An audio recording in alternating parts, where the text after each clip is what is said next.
It's a packed house in New York City, all here to see these guys.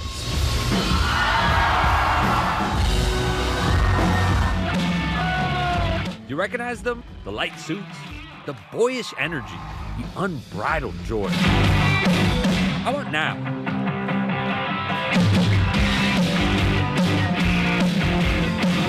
Maybe this will jog your memory.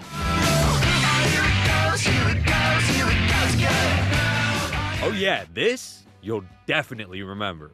The treadmills, the dancing, the music video for Here It Goes Again took the world by storm in 2006, getting tens of millions of views, making OK Go an early viral sensation. Did you know what you had done when that video had come out? What it felt like to us, like we've been making ridiculous stuff together for our whole lives. It's been nearly 20 years since that famed treadmill video, but OK Go is still going strong, rocking crowds with their signature mix of charm and joy. Today, they're playing a sold-out show in Brooklyn.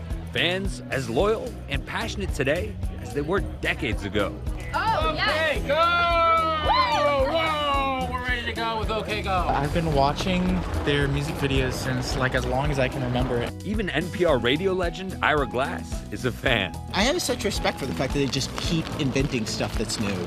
Like, who does that?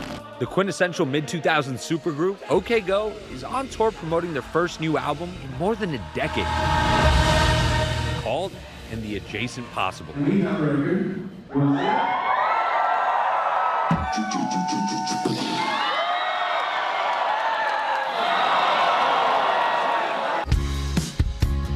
Their journey goes back more than 30 years, when lead singer Damian Kulash and bassist Tim Nordwin were just a couple of 11-year-old self-admitted music nerds who met at art camp and quickly became lifelong friends. It was the first weekend of camp, and there's a ping pong table, and I utterly destroyed him. That's revisionist history, but yeah. It's been having a lot of trouble getting over it.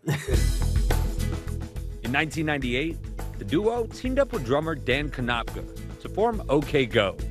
Just a few years later, adding lead guitarist Andy Ross to the mix. Yeah, I'm the new guy. I've only been in it 20 years, so. They still hazing you? Yeah. Of course, he will always be the new guy. Pretty early on, OK Go knew they needed a new tool in their belt, something to set them apart from every other mid-2000s band.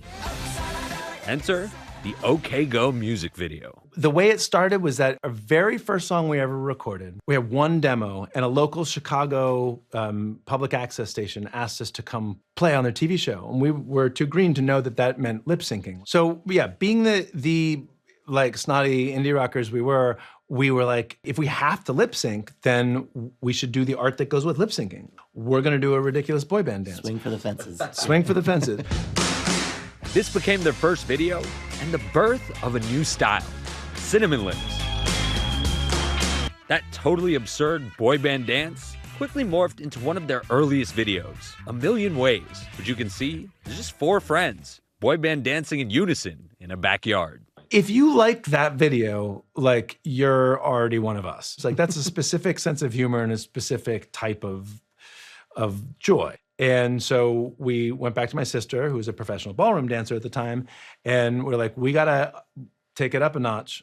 We have to outdance ourselves. And that was the treadmill. The music video for Here It Goes Again exploded OK Go into the public eye. How do you choreograph something like this that has not been done before? Play. Yeah, get 8 treadmills and play.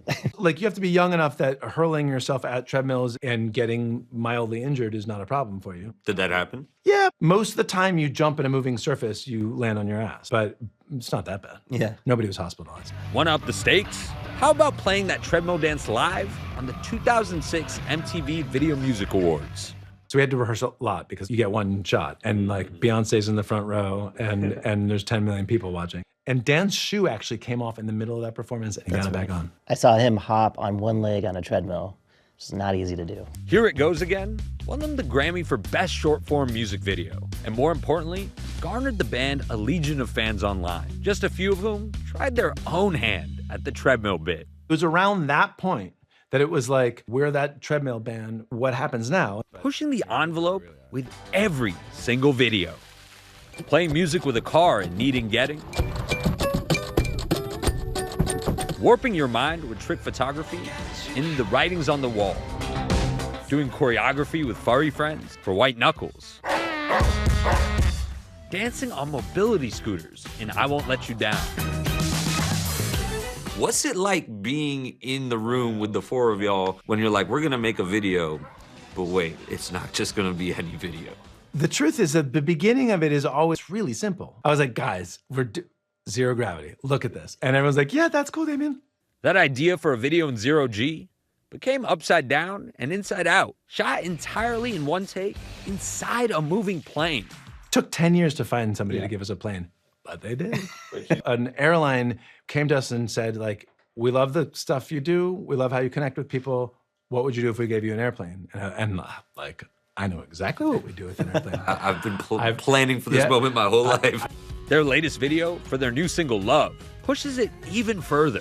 The band dancing and performing with robots and mirrors, perfect synchrony, with Damien directing the entire thing.